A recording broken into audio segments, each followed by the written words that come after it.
Hello, members. Good evening and welcome. For those of you I haven't virtually met before, my name is Anna Spooner and I am a tastings and events coordinator at the Wine Society. I'm particularly excited about this evening. For those of you who do know me might know that this is not my normal background. This is not where I usually dial in from. And the reason I'm particularly excited is I'm job sharing a bit at the moment and doing half of a harvest in the Mclaren Valley and half my evening job of wine tastings. So I've had grubby little fingers all over Syrah for nearly 2 weeks now. So to hear about its new iconic land in Australia is a real privilege for me. And it's going to be really interesting for me to compare and contrast the Rhone and Australia this evening. And to do so, we have two absolute stalwarts. We've got Emma Symington, MW, who is representing the Wines of Australia this evening, as well. Hello, Emma. as well as our buyer, Freddy Bulmer, who is our Australian sort of aficionado for the Wine Society. So delighted to meet you both virtually this evening, me dialing in from France, you both dialing in from the UK. As a quick reminder to members before I hand over to Freddie to properly introduce Emma, if you do want to let us know where you are as well, what you're drinking, please use the chat function, and otherwise please use the Q&A for your questions. I've got the lovely Catherine from the tastings team helping me this evening, and she's going to be managing all the questions tonight for both Emma and Freddie, so pop them in there and it'll be much easier for us to handle. So without further ado, I'm going to hand over to Freddie for a formal introduction to Emma, and I'm going to raise a glass of the Whistler. I've actually got the shiver down my spine. So cheers, Freddie, and good evening. Hello, Anna. Yeah, lovely to have you here joining us from France. This is very exciting. I actually completely forgot that you were there. So this is great. Modern technology. Thank you, everybody, for tuning in. This is a tasting I'm really excited about as well. Now, Emma Symington, Master of Wine. There are few people in the world who know as much about Australian wine as Emma does, so we're in very, very safe hands this evening, and I'm looking forward to learning a lot, I'm sure, as well. Wine Australia. So Emma is joining us from Wine Australia, but based in the UK. Wine Australia is definitely, I mean, without a doubt, it's not even arguable, one of the best wine marketing sort of bodies, if you like, in the world. So a number of countries around the world have their kind of their body that promotes their wines in export markets and so on. But few, frankly, do it as well and as slick as Wine Australia do. So I know that Emma's got a fantastic presentation for us on the Shiraz wines that we've got lined up. Hopefully you've got at least one or two of them in front of you this evening as well. But if you don't, no problem. I'm sure after Emma's presentation, you're going to want to be trying them. So just very quickly, before I hand over to Emma, I just wanted to sort of explain or expand on, I suppose, what my thoughts were behind this little range of Shirazes, Shiraz. I don't know what the... Shiraz, in fact, is the plural. Yeah, but that's boring, isn't it? Yeah. So I think there's a real disconnect, and I'm sure Emma will agree with this as well, between what we in the UK generally imagine Australian wine as being and what's actually going on in Australia. And one thing that we are perhaps a little bit, certainly less aware of than we should be, is the regionality of Australian wine. And I think we still, perhaps in the UK, think of somewhere like Barossa, think, oh, all Australian wine comes from very hot places and it's all ripe and 15%, and that's Aussie wine. But through the medium of Shiraz, I wanted to try and demonstrate actually that regionality is a very, very key part of Australian wine. I mean, it's a huge, huge country. So the climate on one side of Australia is very different to the climate on the other. So naturally, these wines should be very different and very interesting. So we've got 6 wines that we're going to talk through. Emma and I are going to just briefly discuss them as we go along, but then just going to go into a bit more detail with some fantastic and very, very informative slides. So I'm really exciting. So Emma, I'm going to hand over to you. Thank you so much for joining us this evening. I'm really excited, and it's a pleasure to have you. So I'm going to do what Anna did to me, and I'm going to cheers. and hand over your wine. Cheers, Freddy. And thank you so much for having me. And thank you for your kind words too. It's really nice for me to be here today, and particularly to talk about Shiraz, which I think is probably one of my very favourite varieties, and such an exciting variety at the minute in terms of, I think, particularly in terms of Australia. And I was thinking about, you've given this tasting the theme, an Australian icon, and I think it absolutely is. Shiraz really is Australia's calling card. It's 25% of all plantings in Australia are Shiraz, so it totally is synonymous with Australia. But I would argue there's no actual such thing as Australian Shiraz. And I really hope you'll see that as we taste through these wines tonight. And it comes back to what you were talking about in terms of the diversity of styles and the diversity of regions, because, there's so many different regions in Australia, and we'll see a map in just a minute. And so many of them produce Shiraz and in such different styles. So I really hope we'll see that as we taste through these wines now. So I'm just going to start my presentation. And then we can crack on. There we go. We can see that. That's great. Now, let me just swap this. There we go. More of the wine.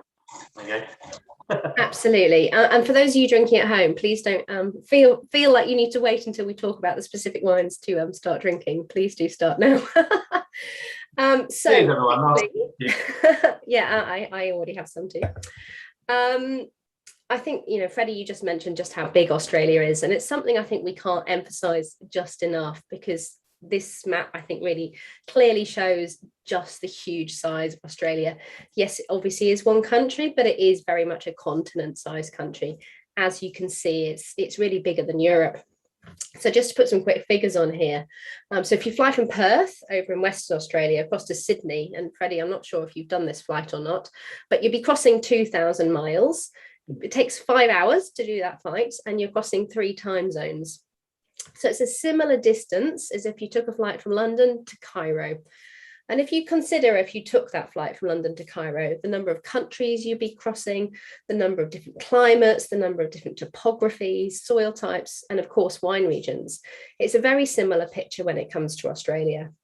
So it just all plays into that real diversity in terms of the size of Australia. And I'll give you another little good pub quiz fact. Australia is actually bigger than the moon. Sounds crazy, doesn't it? God, that's amazing. Sorry, you've got one, isn't it? It's a great one for a pub quiz, that one. So the moon's diameter is 3,400 kilometers, and Australia at its widest point, east to west, is 4,000 kilometers. So it really, really is a vast country, and always worth keeping that in mind when you think about Australian wine, because it really begins to explain the diversity of styles you have coming out of Australia. So, in fact, there are 65 wine regions in Australia. Freddie, I'm not going to quiz you, don't worry.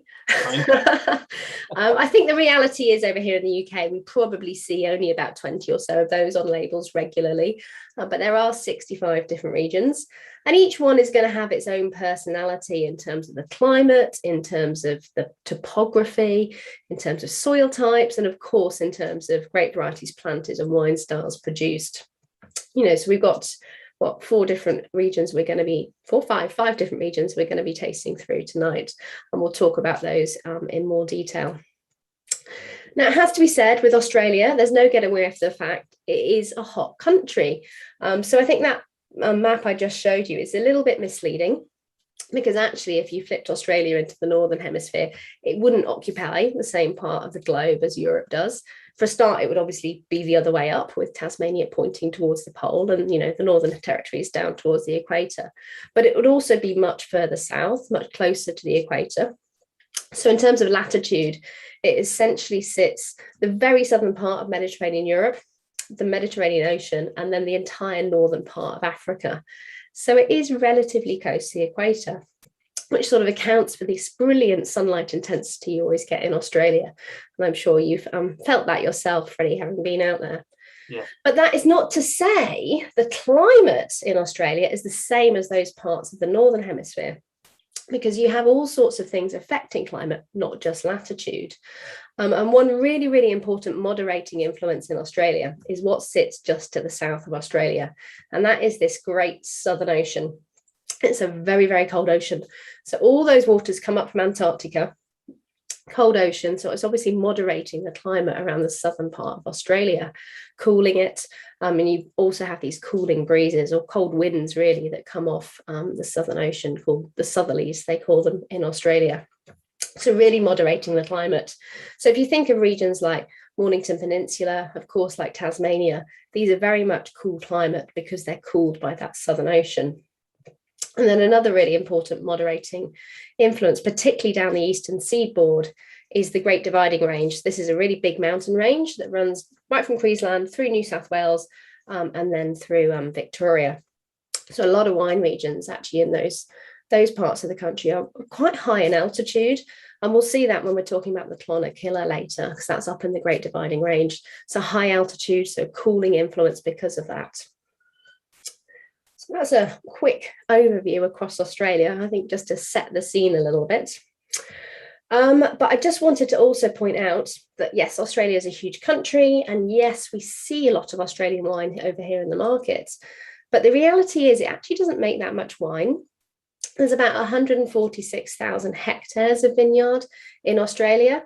Now, that might sound like a lot, but it's actually only about 4% of global plantings. Or to put it another way, it's basically the same amount as Bordeaux and Burgundy put together. So if you consider the size of Australia versus, France, let alone versus Europe, that same amount of vineyard that you have in Bordeaux and Burgundy is sort of spread across this country. So it really doesn't produce that much wine. But what it does, of course, is export a lot. So about 60% of all production in Australia is exported. And the UK is very much the number one market for Australian wine. So we see a lot of it over here, which is why I think there is this kind of conception that Australia produces a lot of wine. And it's just not true. It's just we drink a lot of it here. So the first wine is from Mclaren Vale. Freddy, I don't know if you want to give a quick overview of the wine before we talk about the region. Yeah, absolutely. So this is Wirra Wirra's Scrubby Rise Mclaren Vale Shiraz.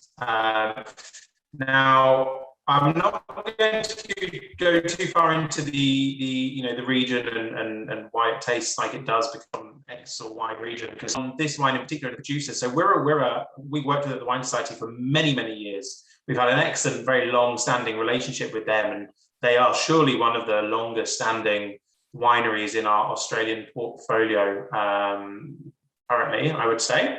The Scrubby Rise, I think, is just a really good value Shiraz. And we've got 6 wines tonight at varying price points.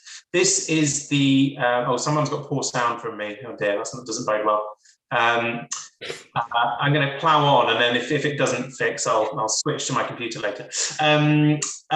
Scrubby Rise, very good value Shiraz. So I think that this really is a standout for me because you do get a taste of the Mclaren Vale and some real regionality in this wine without breaking the bank by any means. I think we're below £9 even, so that's pretty phenomenal.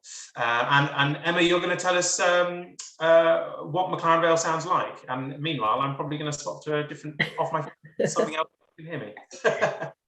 Absolutely. So Mclaren Vale was actually the first wine region planted in South Australia, as you can see, just south of Adelaide. So South Australia was colonised in 1836, 1838, so only 2 years later, the first vines were planted in Mclaren Vale. So it didn't take people long to start thinking about wine and growing grapes. And Mclaren Vale, as you can see, as I said, it's just south of Adelaide. It was about a 45-minute drive. And it's a region that's kind of defined, I suppose, by its position and topography, because to the west, as you can see, is the Gulf St Vincent. So it's got the most beautiful coastline running down the Mclaren Vale. And then to the east, it actually runs up and abuts the Adelaide Hills. So some vineyards do get a little bit of elevation as they head east. And it's quite a widely planted region. There's about 7,500 hectares of vineyard in Mclaren Vale, and it is predominantly Shiraz. I think that's very much what it's known for. But it's actually a really interesting region and very exciting at the minute. And I'm going to go away from Shiraz very briefly because there's all sorts of other things being planted in Mclaren Vale at the minute. And it's a region that people are really beginning to experiment with some of the Mediterranean varieties, things like Fiano, Vermentino and Mencia, all sorts of exciting things. So it's certainly a region to watch. I think there's a lot of excitement to come out of Mclaren Vale over the next few years. So this is a picture of Mclaren Vale. And really, it is a stunningly beautiful region. As I said, you have this coastline, so beautiful blue sea, white sand beaches, but it is widely planted with vines, and then it does head up into the hills as you head east. So really, really beautiful region to visit, but it's also a beautiful region to grow grapes. So it has this Mediterranean climate. It is very much warm, but you do have this cooling influence from the ocean too. And because of that, you actually have very low humidity in the region, because you get these cooling breezes that come off the sea. So because of that, there's very low disease pressure in the region. And so it's a region that you can really grow organically, biodynamically, certainly sustainably, very happily. And Mclaren Vale is kind of leading the charge in Australia these days in terms of growing sustainably or organically. A lot of producers are moving that way now. And this is the wine that we are tasting. Now, Freddie, I don't know if you wanted to say anything more about this. Personally, I think the great thing about this is the name, Scrubby Rye.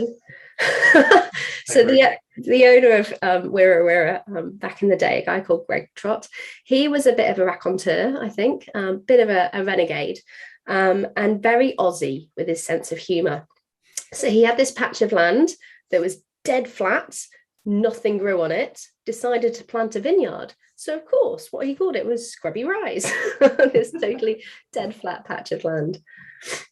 This Greg Trott is a bit of was a bit of a legend of Australian wine, I think it's fair to say. And still now, if the topic of Australian wine comes up with my colleague Sebastian Payne, Master of Wine as well, he will often bring up in conversation Greg and some stories about how brilliantly eccentric he was. So I think calling a completely pan flat and as you say, completely empty vineyard Scrubby Rise is very, very Greg, apparently. Makes sense. Main thing is the wine's delicious. I think the wine is absolutely delicious. So this is, for anyone drinking this at home, there's a little bit of oak in here, but essentially this is all about just showing that lovely juiciness you get out of Shiraz from Mclaren Vale. And I think it's delicious, but it still has a nice freshness to it. To me, this is in no way over the top. It's just super easy drinking. I think it's a lovely wine. It's really nicely balanced, and I think that's key, and hopefully we'll see that throughout all of the wines this evening. Hopefully everyone will agree that actually Australia can make wonderfully fresh, balanced reds. They're not all about having a big old, punch in the mouth as they used to perhaps be, more so than now. And obviously there are still examples out there that are like that, but a wine like this, I think, demonstrates that you can have full-bodied red, which is still really fresh and actually quite, in a way, refreshing. This is a wonderfully fruity wine, which is quite refreshing, and it's going down a treat here anyway. I'd certainly agree with you. Now, the other thing I just wanted to mention quickly that I popped on here is about the geology in Mclaren Vale, because I'm a bit of a geology geek. I think it's quite interesting. So Australia, as I said, is huge and very diverse. It's also very diverse in terms of soil types. So I think when we think of European wine regions, we tend to think of one or maybe two soil types, which are classic for that region. So, Burgundy, you're talking about clay and limestone, or the Douro, you're talking about schist, or so on. Australia in general for the regions is very, very different to that, because it's such an old country. It's been eroded over many, many, many, many years. And so you've actually ended up with this incredible patchwork of different soil types and geologies below that. And people are just beginning to understand that now. And again, Mclaren Vale is one of those regions, they've kind of led the charge on that. So they've had a project called the Scarce Earth Project, which has been running for 10, 15 years now, to really understand what's going on below the vineyards. And what this project found is they've got 40 distinct geologies below the soils, if you like, and they date from anything between 15,000 years old to 550 million years old, so incredibly ancient. And then on top of that, there's 19 different soil types in the region. So it's the sort of thing, if you go out there and chat to the winemakers and the viticulturists, they get all super excited and a bit geeky about. Of course, to most of us, it doesn't really mean much, but I just think it's really interesting and kind of a point of difference to what's happening in Europe. So are we going to move on to wine number 2, Freddie? Yes, absolutely. So the next wine we've got is the Society's Exhibition Shiraz, Victoria Shiraz, 2019. So same vintage as the wine that we were previously tasting. And this is a wine that has a really interesting history at the Wine Society, actually. So we've been selling the Exhibition Victoria Shiraz, which comes from Mount Langi Gran, in the, this is a very handy map in sort of the Grampians area. And we've done it for many years. My colleague Toby, who now buys Burgundy, once upon a time was the Australia buyer. And he, I think, had some, frankly, quite remarkable foresight, actually, to work with a winery in this part of Australia for what is essentially, our top own label Australian Shiraz, when actually this is a region that back then anyway for Shiraz was certainly much less well known than, say, Barossa or Mclaren Vale. They might have been more obvious choices. And this is a slightly, Emma, I know you'll go into this more, but it's a cooler region, generally speaking, than the two regions that I've just mentioned. And it's wonderful because now we have a wine which, as things have gradually been heating up, global warming has had a big impact on Australia's vineyards. And as things have been heating up over the years, this is a wine that I think has really come into its own. And funnily enough, I mentioned Sebastian Payne a minute ago. I saw him today and I was tasting this, and he said, "Oh, is it still quite thin?" And by that, what he means is fresh, a kind of a acidity-driven wine. And I said, "Well, no, it's actually much fuller than it used to be, because it's from vineyards which are fairly cool, but as things have warmed up over the years, they've kind of just come up to a level that somewhere like Barossa might well have been 15 years ago, perhaps." And that's maybe a slightly romantic way of looking at it. But what we've got as a result is, I think, a really, again, balanced, juicy, delicious expression of Shiraz, which it punches well above its weight. It's a winery we've got a great relationship with. So I hope everyone enjoys it. Emma, is this your first time trying this wine, or have you had this one before? This particular wine, yeah, I know the Mount Langi wines pretty well, but I've not had the one they've made for you before, so nice to be able to try it. Perfect. So the Grampians. Has anyone heard of the Grampians before? It's certainly not the most well-known region in Australia, although it is quite historic. The first plantings of there were back in the 1860s. So as you can see, it sits sort of northwest of Melbourne. That's about a 3-hour drive. So you kind of really have to want to go there. And as Freddie says, it is kind of cool climate. And that's because it sits at the very western end of the Great Dividing Range that I mentioned earlier. So altitude-wise, you're sitting at sort of 300 to about 450 meters. So enough to kind of give a cooling influence on the climate. But it also has a maritime influence. As you can see, it's not too far inland. And because of that elevation, it gets those cold southerlies that come off that Southern Ocean. So it is a relatively cool climate region. Having said that, Emma, sorry, just to interrupt, I managed to get out there in 2019 and go to the winery. And first of all, absolutely stunning part of the world, beautiful. But secondly, what I found quite funny was that we talk about cool climate in this region, and generally speaking it is. But the winemaker was talking when I was there about the cool climate. And he said, yeah, it's never normally more than 2 weeks straight where we have heat of about 35 degrees. Okay, by anywhere else's standards, that's not particularly cool climate. But actually, I think realistically, in the scheme of things, it is. And I guess, look, I know you'll go into this, but diurnal changes in temperature are, I guess, quite key as well. Absolutely, yes. You might have those warm sort of daytime temperatures, or pretty hot, really, daytime temperatures, but it will drop cool at night with that elevation and that exposure to the Southern Ocean. So that's really keeping the freshness and the vibrancy in the wine as a result. Now, I know, having just talked about Mclaren Vale and saying there's this real patchwork and diversity in terms of soil types in general in Australian regions, actually the Grampians is a bit different, and it's quite special for many reasons, and that's because of what you can see in this picture, which is actually a granite outcrop. Now, Australia has all sorts of different soil types, but it doesn't have very much granite. And as we know from the Northern Rhone, Syrah or Shiraz and granite kind of have this really nice coupling. They seem to work really well together. So unsurprising then that Shiraz is really the most widely planted grape in the Grampians. And the vineyard you're looking at here, this is actually part of the Mount Lange estate. So it may well be some of the vines that have gone into this wine here.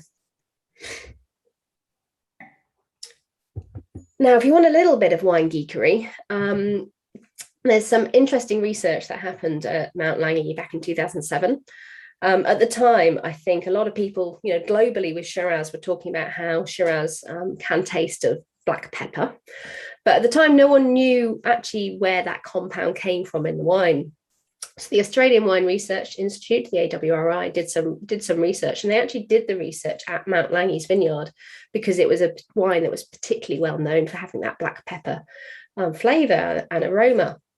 And what they discovered, it was in the wine, was a compound called rotundone. And also, rotundone is the same compound that is in black pepper. So quite literally, when you're tasting black pepper in Shiraz, you are tasting black pepper. You're not tasting something that smells like black pepper or something that tastes like black pepper. It literally is the same compound. And at the time, no one knew that. So that was, very novel research back in 2007. The other interesting thing they discovered was that 20% of people, so 1 in 5 people, are anosmic to rotundone. So they can't smell and they can't taste it, which I just find fascinating because it's a flavour we often talk about really with Shiraz. But 1 in 5 people can't actually smell or taste it.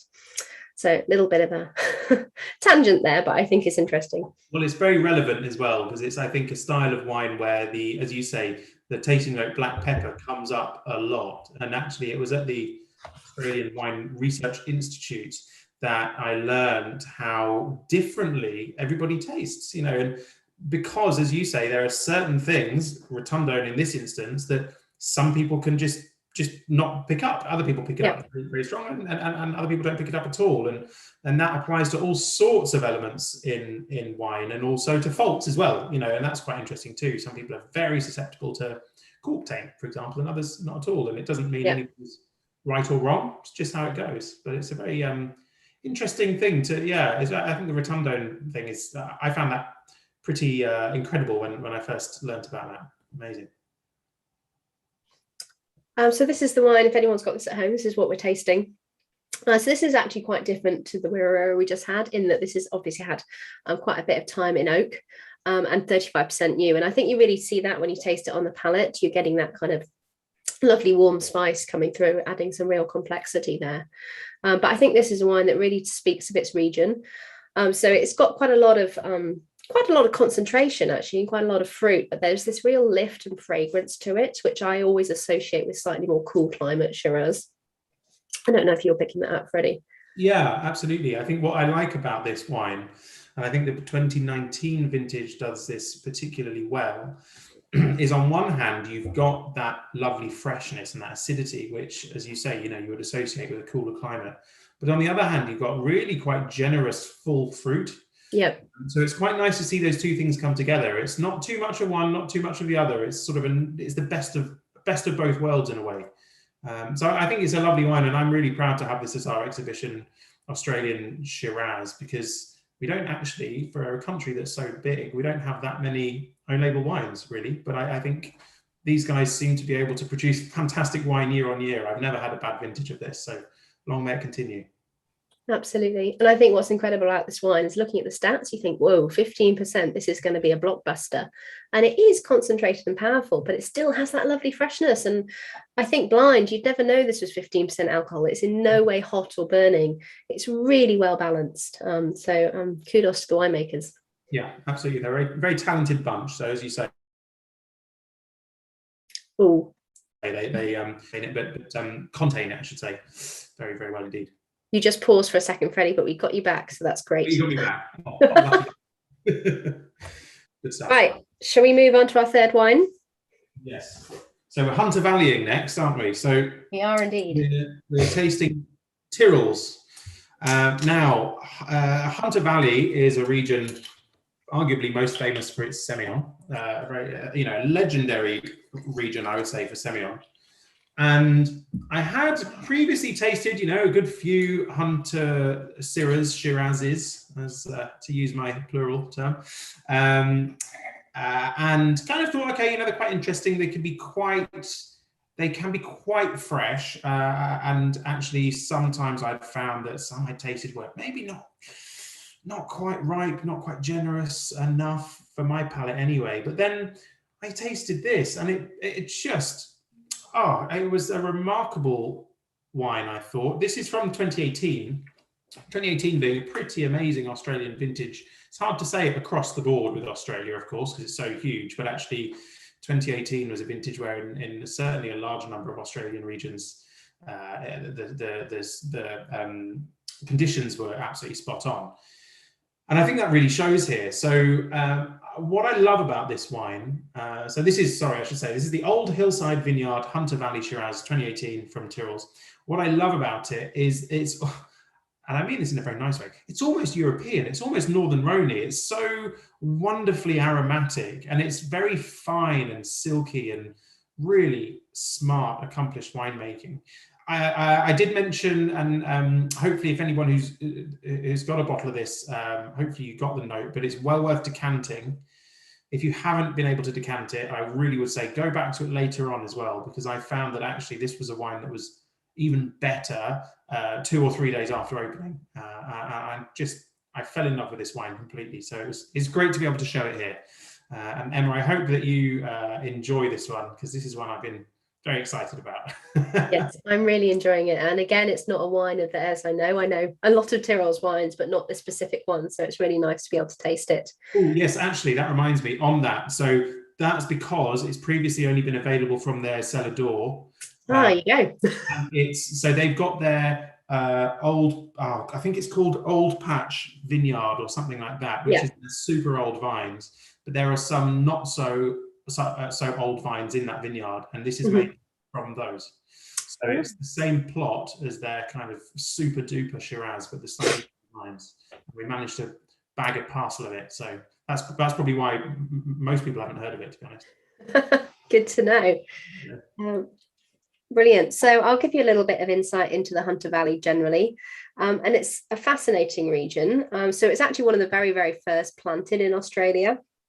Quick little bit of history for anyone who's interested. You may have heard of a guy called James Busby. So he's really considered the kind of grandfather of Australian wine. He was actually Scottish. He moved over to Sydney in 1820.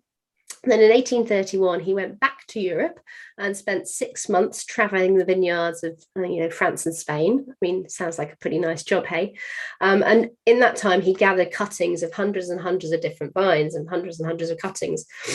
Each one of those was individually parceled up and brought back to Australia.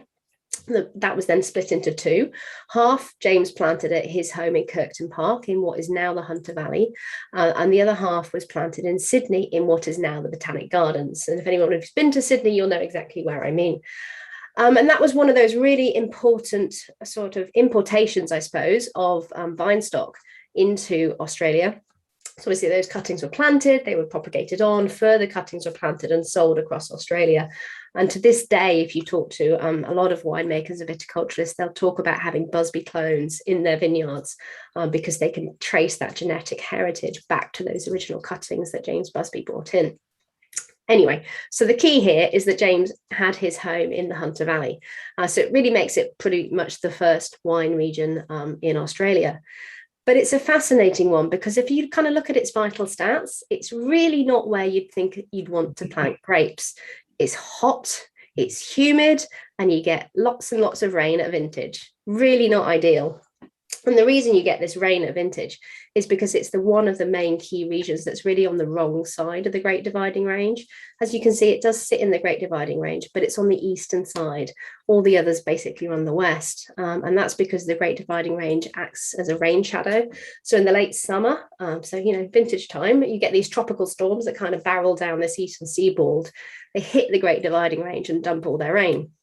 So for all the wine regions on the western side, they're sitting pretty. They don't get any of this rain.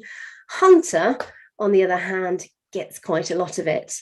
But it's because of this quite unusual climate that you get this quite specific style, both in terms of Shiraz and also in terms of Semillon, because of these rains. Essentially what they do is they pick quite early.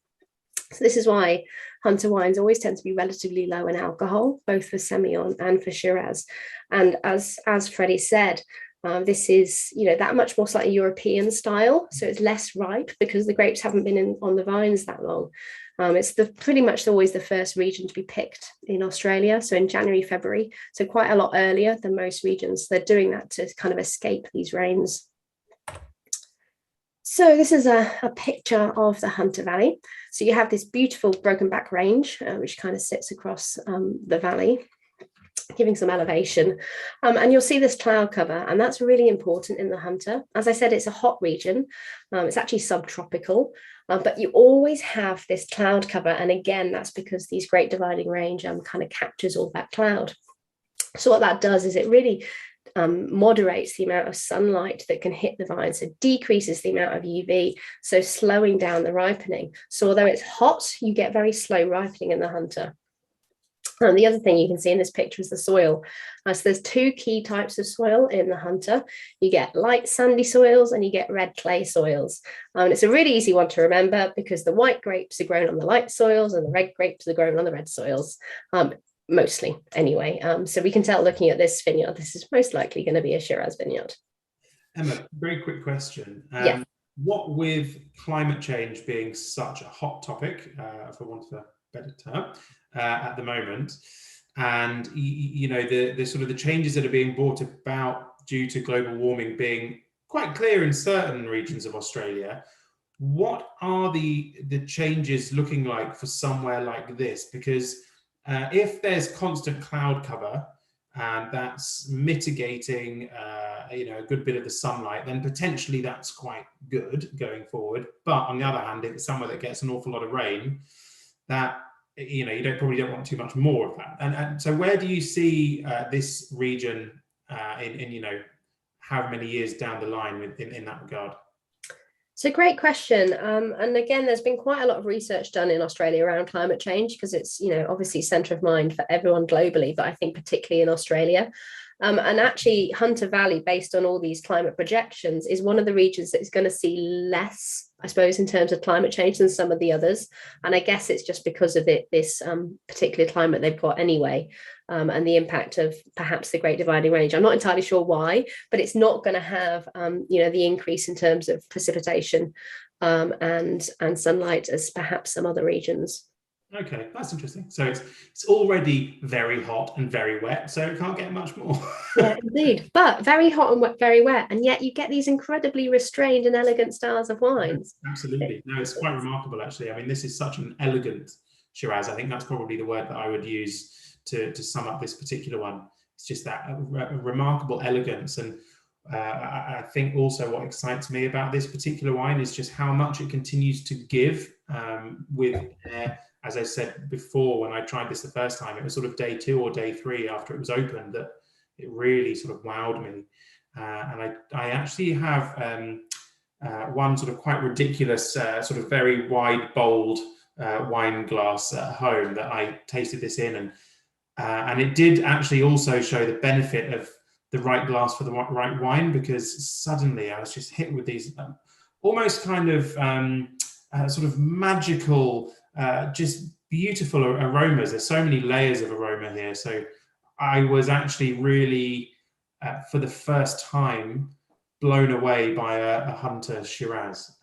So maybe because I was perhaps unfair and unfortunate with ones I'd tasted before, but this was in a different league, I thought. Yeah, I think, Hunter Shiraz can be, as you say, really beautiful. Really lifted and fragrant, and I just love that real kind of medium bodied and quite drying tannin, but it's still in lovely lovely balance with the wine. Yeah, I completely agree. Well, I hope anybody else who's drinking this is enjoying it as much as I am. Okay, do you want to? Yeah, wine number 4. 4. So Clonakilla, there we go. This is, I guess it's fair to say, Clonakilla is a bit of a cult hero winery in many ways. I think actually the first time I tasted their wine, Emma, was when you came to the Wine Society and did some staff training a few years ago. Oh, right, yeah. Clonakilla wines along. This was going way back. This was before I think I'd even joined the buying department. And I just remember it was a real standout wine in that tasting. And then as things went on, over the years, I heard more and more about Clonakilla, but always just from people who were really into Australian wine, because these are pretty sort of top end in general, I guess, the Clonakilla stuff. Now, you will remember all too well, we went on an amazing trip to Australia back in, oh gosh, when was it? 2017, I think it was. 17, yeah. Yeah. And so for those of you who are watching who don't know, Wine Australia will kind of put together a group of people from, in this instance, the UK wine industry, and take them out to meet, you know, winemakers and learn really about Australian wine. Went on this trip, and we went to Canberra, didn't we, Emma? We did. Yeah. And it was we were there for I don't know, a day or probably a day max, I guess. It was, with all these trips, you don't stay in the same place for long. And we saw a handful of wineries, and then I think the last one that we saw perhaps was Clonakilla. I think you're right. Yeah, before we left. All of us in the group were just like, oh my God, you know, so impressed by the wines that they showed us, because they just were, again, to use a word I just used on the last one, they were genuinely magical, and they had such a wonderful, just a wonderful something about them. I don't think any of us could even put our finger on it, but we maybe sort of put it down to maybe the wild yeast in the cellar or something made their wines taste so fantastic. So when it came to putting together this Shiraz feature, and for those of you who maybe didn't realize this, we've got the latest edition of the 1874 magazine, which has just gone out fairly recently, and these wines are all in there. And I wanted to include the Clonakilla wine, their Shiraz, because if we're talking about regionality, you know, this is perhaps a region that is less familiar to most people anyway. But also because it was just, I think, such a beautiful Shiraz, and really encompasses that that balance that we've talked about before. You know, with the first couple of wines, we even talked about balance. We've talked about it throughout. So I think this is a beautifully balanced wine. So Canberra, though, somewhere that, if you're thinking, I've never really heard of the Canberra District wine region, you're not alone. And Emma, you're going to enlighten us all. Absolutely. Although it has to be said, this particular wine is in fact from Hilltops, not from Canberra. Yes, of course. Yeah. So as Freddy said, I think Clonakilla really is a real cult wine, but in the nicest sense of the word in Australia, particularly the winemaker, Tim Kirk. He's actually a lapsed priest, and maybe that's what we were talking about with this kind of energy in the wine. I think maybe that's where it comes from. But he's not your typical Aussie, in that he's very soft-spoken, very humble, but he makes these incredible wines. And he was the first person actually in Australia to make a blend of Shiraz and Viognier co-fermented like they do in the Northern Rhone, because he'd been out to Côte Rôtie and got really excited and realised his family vineyard had both Shiraz and Viognier. So he thought he'd come back and have a play. Sorry, Freddy? Sorry, I thought you were going to say he went out to Côte Rôtie and got really drunk. I was waiting you to say that. And I thought, no. Couldn't say. We probably did at the same time, yes. But yeah, so he came back to Australia and made this wine, a Shiraz Viognier, and it kind of just took Australia by storm immediately, and it's now stratospherically expensive, but it is absolutely incredible. But what we have here is a Hilltop Shiraz. So Hilltops, as you can see, is just northwest of Canberra District. Again, a very small region, but it's up in the Great Dividing Range, like the Canberra District is. So you have this cooling influence from altitude. Now, that doesn't mean it's necessarily cool in the daytime, because it's quite high altitude. It does get pretty hot in the summer, but as soon as that sun sets, the temperature is going to drop. So you get quite a high diurnal variation. And that's what really keeps the acidity in the grapes and keeps this real freshness that I hope you'll taste in the wine. So this is just a view across the vineyard. This is actually, to be fair, in Canberra District. I think, Freddy, you might recognise this. This is Eden Road Vineyard.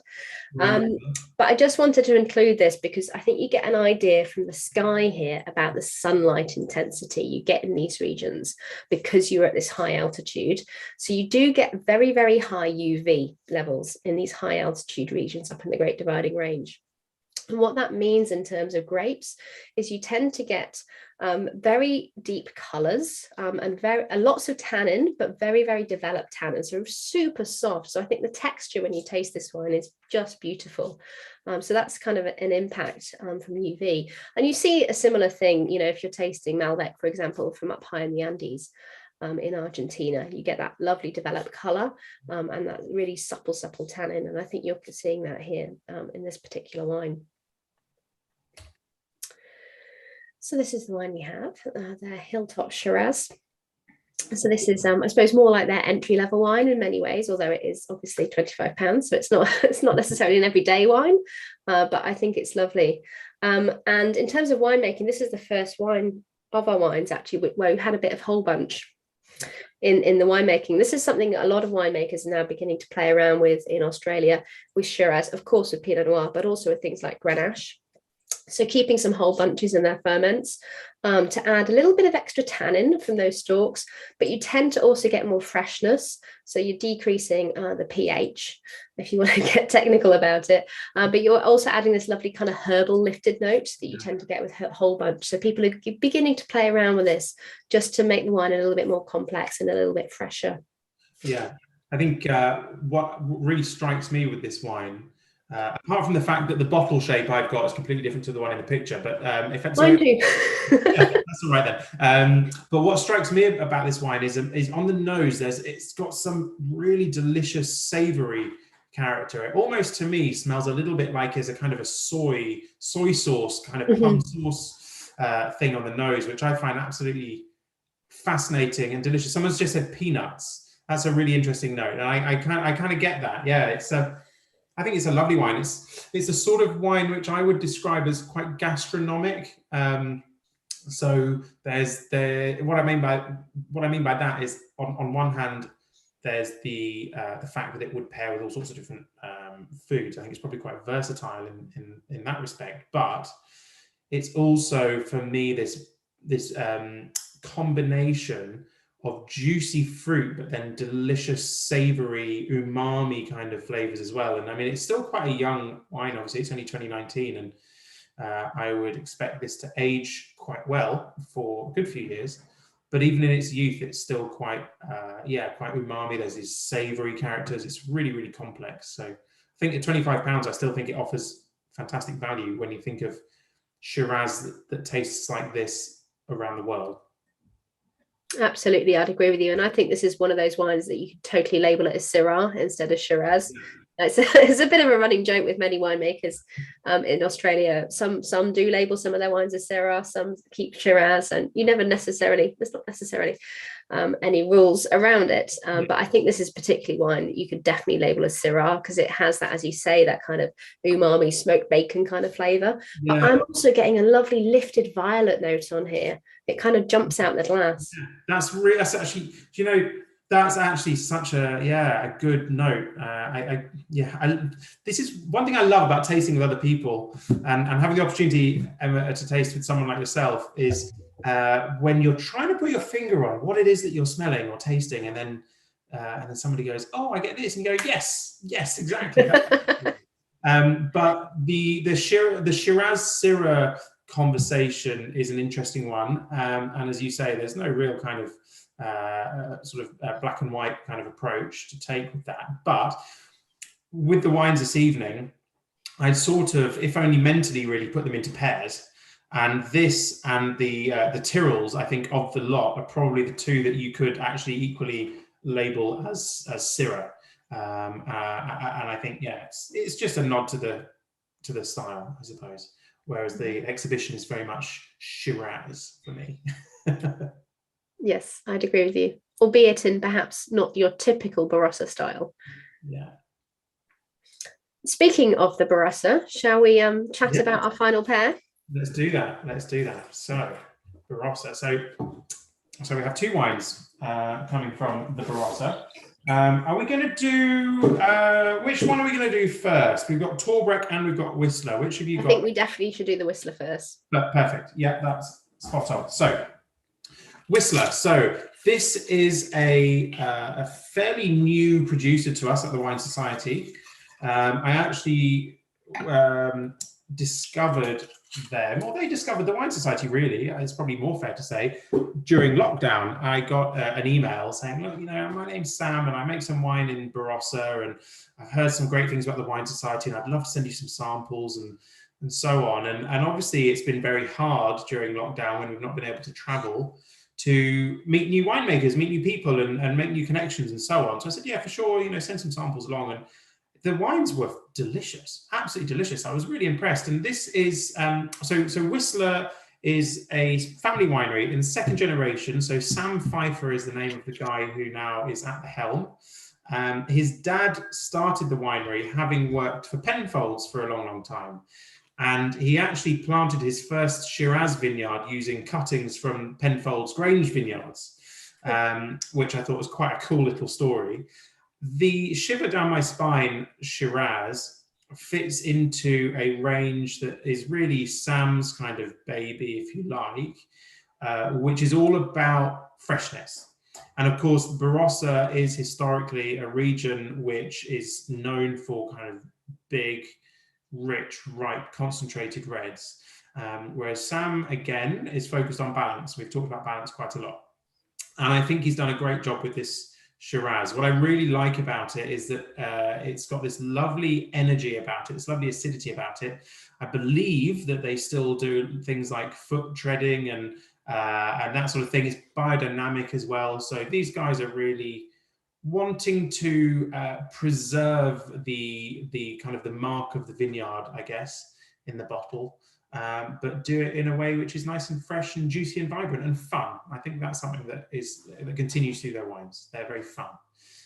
So Emma, is this a new winery to you as well? It is, absolutely, yeah. I'm interested to get your thoughts and impressions on this one. Absolutely. So I might come back to that. I might just give you all a bit of an insight into Barossa, and then we can do a proper tasting on this, if that's okay. That's fine. But I will just preface this by saying I think this is a fascinating pair for any of you who've got these two at home, because it's the same region, obviously the same variety, the same vintage, but also the same price points. And I think you'd be hard pressed to find two more diverse wines in the lineup. It's quite incredible. So yeah, really, really interesting. Anyway, so the Barossa. So the Barossa, as you can see, sits sort of northwest of Adelaide. It's about, an hour and a half, 2-hour drive inland. And the Barossa Valley and the Eden Valley together form the Barossa. So if you ever see a wine label that just says Barossa on it and not Barossa Valley, what that means is the grapes in there can come from the Barossa Valley and the Eden Valley in any proportion. So it might be, 90% Barossa Valley, 10% Eden Valley, it could be 60-40, it could be 50-50, entirely up to the winemaker's privilege, really, because that is the zone of Barossa. So they're two regions right next to each other. They share a boundary, but they are very different to each other. So the Barossa Valley, which is what we've got here with these wines, is very much the classic valley, lower lying, definitely Mediterranean climate, pretty warm. Brilliant place to be growing Shiraz, absolutely perfect climate. The Eden Valley, on the other hand, actually not a valley, confusingly. It's in fact an elevated plateau that sits alongside and kind of above the Barossa Valley. So if we're talking about in terms of differences in elevation, Barossa Valley predominantly you're looking at like 200-250 meters in altitude. Eden Valley, you're getting up to 550 meters in altitude, so significantly higher. So it's cooler because of that elevation, and it's also much, much windier. So this is why the Eden Valley is also really, really well known for Riesling, because of that cooler climate. And just to show you what that looks like, I've got this picture here. So in the front here, this is the Barossa Valley vineyards that you're looking at. And then the hills in the distance, the top of those is actually the Eden Valley. So you can see that difference in elevation quite easily. And I can tell you, if you do that drive up the hills, you start on the bottom of the Barossa Valley, it's pretty warm, pretty hot. You get out the car at the top, it's really windy and much, much cooler. You're going to be wanting to put another layer on. It's quite interesting, that difference in such a short space. That's, I think, something that's really interesting about Australia and perhaps is underappreciated, is that although, I said at the beginning, it's such a huge country, so obviously the West is going to have a different climate to the East and so on.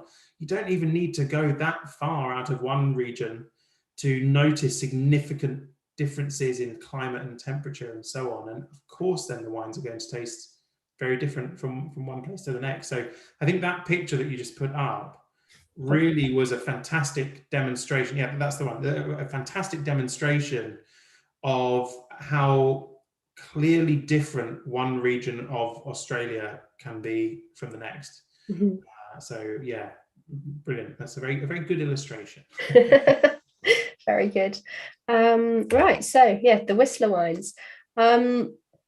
Yeah, so as you said, Freddie, this is a totally new wine to me. So I was really excited to try it. And for me, this is very much modern, modern Aussie Shiraz, particularly modern Barossa Shiraz.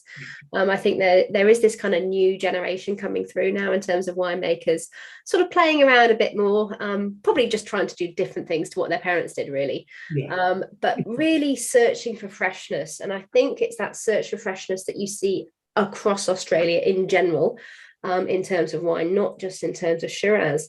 And I think that's partly been domestically driven by consumers in Australia because, as I said, it's a hot country. So typically in Australia, you're sitting outside, you're drinking wine, you might be eating some fish or some cold meats or something, nothing very heavy. And so you don't want a heavy wine to have with that kind of food type. So there has really been this kind of pendulum shift, I think, in a way, in terms of a lot of winemaking philosophy, particularly for this younger generation, kind of with that search for freshness. And I really see that with this wine. And as you can see, it's only 13%, so not typical Barossa. Yeah, I think that's not typical Barossa is absolutely right. And I think you're spot on as well with what you're saying about freshness. What drew me to this wine, I think, was it's a good representation of the kind of the new wave of Australian wine production, which I think is very exciting, and we don't see actually that much of in the UK. There's so much more exciting, fresh. The word that a lot of people use is crunchy. Australian wines being made in Australia than we actually get to see here. But yeah, what drew me to this wine, and what I liked about it so much, is that the fruit's really clean. It's not a funky wine. It's not a natural wine, which actually, if you look past the mousiness and the Brett and the that sort of stuff, it's delicious. This actually is actually, I think, a really nicely made, clean, elegant Shiraz, which also happens to have obviously been inspired by that search for freshness. And I think it does it really well. And going back to the Australia feature in the current 1874 magazine, which I mentioned these wines are all from, a part of that is a lineup of Shiraz, which 5 of the 6 wines tonight are from.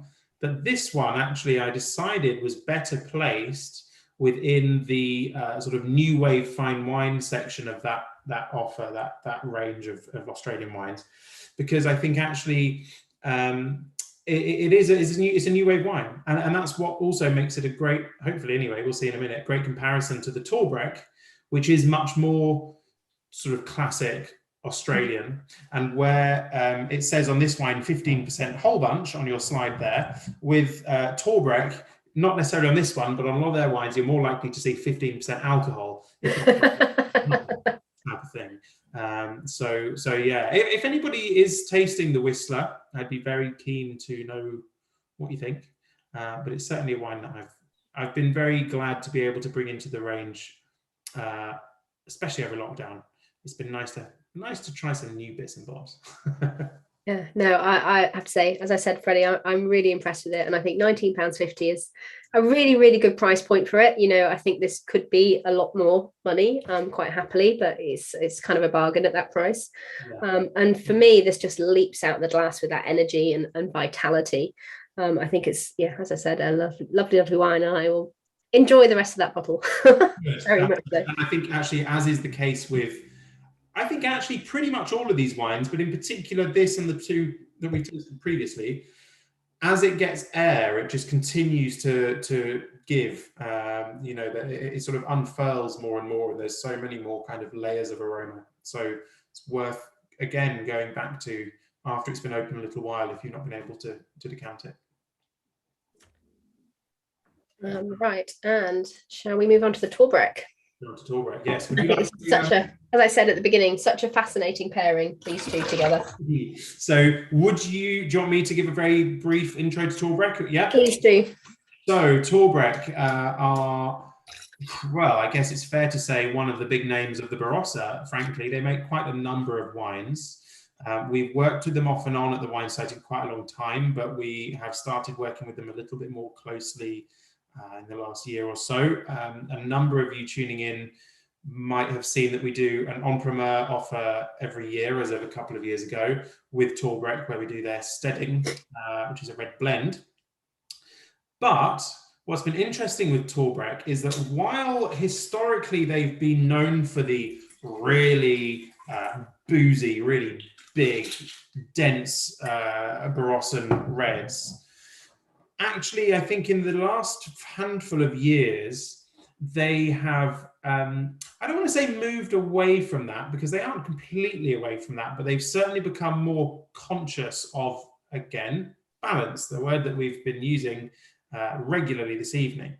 And it's quite funny speaking with the folks at the winery, because they say, oh no, we make much lighter, much more balanced wines, much fresher wines. It's all about acidity. And in reality, what that means is they've moved from sort of 15.5% to 14.5%. So, I mean, it's not exactly, they've not exactly turned the style on its head, but they are making wines which I think are perhaps slightly more approachable when they're younger, certainly at this level. I mean, their wines go right up in price. I mean, some of their stuff, the top end is real icon kind of wines of the Barossa. But at this level, I think you again get the best of both worlds. You've got a taste of the classic Barossa, but actually, again, this is only 2019. And I think one thing that surprised me when I first tasted this was just how approachable it is now. Doubtless it would age a little bit, for a few years if you had the patience to keep it. But it's this really wonderful Australian charm, I think, where it is now. So I was, keen to include this because I think it's a great taste of the classic Barossa, but without it ripping your face off, which is always nice. Yeah, I'd fully agree with you. I mean, for me, this has all of those classic Barossa touch points. It's full bodied, it's rich, it's lots and lots of dark fruit, and it's kind of got that chocolate and coffee kind of note going on, and then this beautiful velvety texture. I mean, what I wrote on my notes when I tasted it earlier is, to me, this is just comfort. This is, as the nights are getting colder and drawing in, this is the kind of glass you want, I think. It's just that total comfort, and you kind of get wrapped up in it, and it's lovely. But as you said, it's not the wine that it probably was 5 years ago. It does have that freshness just to balance it out nicely. And it's really good for me to, kind of see, even in these real traditional kind of classic styles, you're still getting that kind of balance coming through and that move to slightly fresher styles. Yeah, I think that's really true. I like the word comfort. It's a comfort wine. I completely agree with that. And it paints a bit of a picture. And if I was going to use an analogy to compare this wine with the last, I'd say that this is a wrapped up in front of the fire kind of wine, and it's, that sort of midwinter hug in a glass type of wine. Whereas the Whistler is more your kind of serious barbecue outside in the summer. It's got that freshness. I mean, it's also a great drink throughout winter too. But if you're doing a barbecue, and if you're hardcore about barbecues, of course, you still do them through the winter. But it's got that acidity, which I think makes it go really nicely with barbecue food. And so if we're going to use a fire comparison, we've got by the fireside as opposed to, flipping burgers on the bar.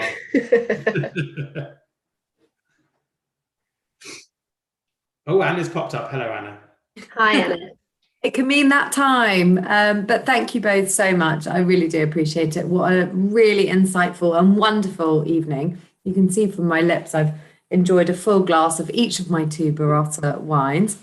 Absolutely gorgeous. We have got a couple of questions, but I would say, Freddy, you've been an excellent host this evening. A lot of the questions that have come in, you preempted. So hopefully, members, lots of your questions have been answered already by Emma through the medium of Freddy. So great stuff. There we go. But I do have a couple more, and I hope you won't mind if I ask them. One has actually only just come in, and that is Freddie and Emma. How would you describe balance? We've spoken about that a lot this evening. And how would you describe balance to members? That's a good question. Emma, I mean, I'm the one who's caused this because I've been using the word balance frequently. But I mean, do you want to give your thoughts on the topic first? Yeah, to me, it's more one of those things that you can describe by what it's not, in that if a wine is out of balance, you will see a lot of alcohol, or the acid is really piercing, or there's a lot of fruit, but it's quite sort of flabby and voluptuous. And if it's in balance, you might have a lot of fruit and a lot of acid and a lot of oak and a lot of alcohol, but together they form this lovely cohesive whole, and nothing is sticking out. It's just this sort of one lovely, lovely glass. Freddie, do you have anything to add to that? Yeah, I think that actually balance is a really key thing to look for, and it's something I look for constantly when I'm tasting and evaluating wines. And it really is about, as you say, Emma, making sure that everything is harmonious, I suppose. Actually, yeah, making sure that nothing is kind of sticking out. And you can look at it, I guess, in quite a literal sense, whereby if you're tasting a wine and you go, gosh, that's got loads of tannin and not much else, then that's not balanced. And likewise, you get wines also which are super duper fruity, but don't have enough acidity. And you might say, oh, that's flabby and that's not balanced and lacks structure. And I think balance for me is a combination with everything being in the right measure, the right level of structure and balance within that, acidity and tannin and alcohol to a degree, and the fruit or flavor profile that kind of sits within that. So it's harmony. It's nice. We need balance. It's important. Absolutely. Well, thank you, Paul, for submitting that question. And yes, love both your answers. Harmony, and then I totally agree with you, Emma, as well. Out of balance is incredibly easy to spot. When something's in balance, you almost don't recognize it. It's so lovely. So members, I'm going to answer with a sneaky final question. And this actually was submitted when we were having our chat, Emma, about Rotundone. Mm-hmm. And you'll have to apologise. It sounds cheekier than it is, but genuinely from Roger, are MWs free of genetic disadvantages? Oh, you mean in terms of what we can taste? Being able to taste and smell. Great question. No, clearly not, in that we're just human, like anyone else. I think everyone in any capacity, everyone has things they're good at and things they're less good at, and you're really happy with things you're good at, but everything you're less good at, that's what you need to work at and try and either work around if you have to, or just practice and practice and practice. For me, I'm quite happy talking about me. I know I'm not great on Brett. It's just what it is, that's my genetic makeup. I'm not great at picking up Brett. But on the other hand, I'm really good at picking up VA, so volatile acidity. It's just the way it is. And, other friends, and obviously totally different. And so you just work with your palate and what you have to work with. I'll give you another example. So I told you 1 in 5 people are anosmic to Rotundone. One of those people is Louisa Rose, who is the winemaker at Yalumba, who you probably have heard of, and who makes Shiraz. There you go. And she will quite happily put her hand up and say, I am anosmic to Rotundone. So I'm not giving away any state secrets here. But, she's found a way to work around it as a winemaker, and it's not important to her. So if that answers the question. It absolutely does. Thank you. So Roger, rest assured, not superhuman, but in some ways superhuman, but certainly not genetically sort of this ethereal special thing. It's just, 1 in 5. What a lovely stat, though. That's definitely a pub quiz one for me. To be fair, and Emily, you're very modest, but when it comes to knowledge of Australian wine and ability to taste Australian wine well, I'd say you're bordering on superhuman. I'm gonna just put that out there. So certainly superior in many ways. Oh, you know what they say, practice makes perfect. And there we go, members. I think that's all the more excuse to go away and practice Australian wine tasting, wouldn't you say, Emma? Absolutely. Practice does make perfect. And on that note, I'm really excited. I have to say really quickly, this is very unusual, but I hadn't tasted the Whistler wines before this evening, Freddie. I bought the final pair to taste along with you. And I have to say, in my little winery today in Segure, what wine was on the table? Oh, Red blend. And I think it's called something like Shock My Bones. But I couldn't believe it. So I'm going to save this bottle. I'm going to take it in tomorrow and taste it with my Rhone Syrah winemaker. And hopefully he'll give us a bit of a verdict. How amazing is that? What serendipitous. There you go. It's obviously meant to be. And they'll obviously be very pleased as well that their Shiraz is being drunk in the Rhone. So, I mean, does it get much better? Absolutely. So on that note, I'm going to hand back over to you, Freddie, but thank you, members, for joining us this evening. Thank you for buying the wines. I will send you a link to the wines we tasted tonight, as well as a recording. And a huge thank you, Emma, for all the work that you've put in for tonight and all sharing all that amazing knowledge with us. So I'll hand over to you, Freddie, but cheers. Thank you, Anna. Yeah, just want to say a massive thank you, following on from Anna there, to all of you who've tuned in. It's always fantastic to see so many people taking part in these, and it's always great to get the questions and the comments and the thoughts, and it's wonderful to to get that feedback from you all. So it really does mean a lot to all of us that you've watched this evening and taken part. Emma, huge thank you to you. Really, really appreciate it. We're all very lucky to be able to get a bit of your time this evening and learn from you, because I mean, I've been lucky enough to learn a lot about Australian wine from you in the past, and I will do so for many more years, I'm sure. So thank you so much. It's been such an interesting presentation, so well prepared as well. And as is always the case, I've been feeling very lucky to be able to taste along with you. So thank you for joining us, Emma. I'm gonna cheers to you. Very briefly, there we go. Chin chin, we can go to the camera like that. And huge thanks also to the tastings team. Thank you, Anna, for hosting. Smooth ship, tight ship, and all that sort of stuff, the ship-related analogies. But yes, thank you so much. And I hope you all enjoy drinking the rest of your Shiraz. And see you again soon. Thanks very much. And thanks from me too, Freddie. I've loved it. It's been so fun.